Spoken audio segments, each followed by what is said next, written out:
In the shadow of ancient woods lay Black Hollow, a village swallowed by time. Crumbling cottages leaned under crooked rooftops, their windows like hollow eyes staring into nothingness. The villagers whispered of a curse, one woven into the roots, of the forest and the marrow of the earth. They never spoke her name, the witch who watched from the darkness, waiting. One evening, as dusk bled into night, Marcus vanished. His crimson scarf was found snagged on a thorn at the forest's edge, fluttering like a warning. The villagers gathered, lanterns flickering, voices trembling. No one dared enter the woods. No, one but Elias, his desperate friend, fueled by fear and defiance. Elias stepped into the woods, the lantern's glow swallowed by shadows. The trees seemed to shift, their gnarled branches clawing at the sky.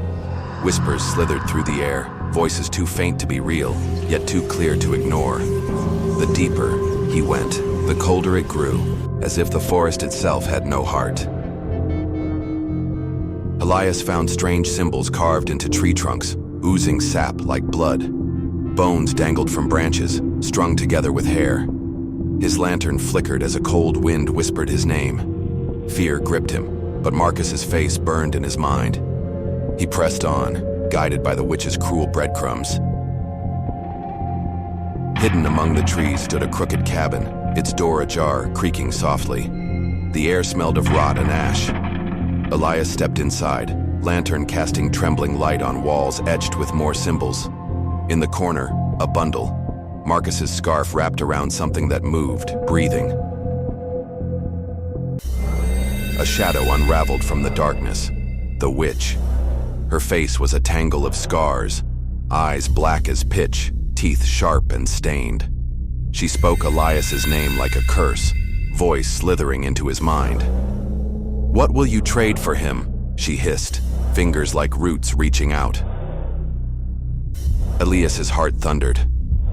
"Take me instead," he whispered, tears burning his eyes. The witch smiled, a crack in her ruined face. "Brave, but foolish." She seized his hand, her touch ice and fire. Darkness swallowed him, leaving only echoes of his scream. Marcus awoke alone in the cabin, Elias gone. He stumbled into the night, clutching his friend's lantern. The woods were silent now, watching.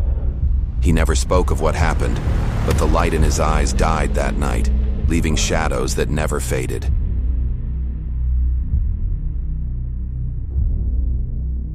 Years passed, but the woods remained cursed. Wanderers heard whispers in the wind, saw shapes in the trees. They said if you listened closely, you could hear Elias calling, forever lost, a man who bargained with a witch and paid the price.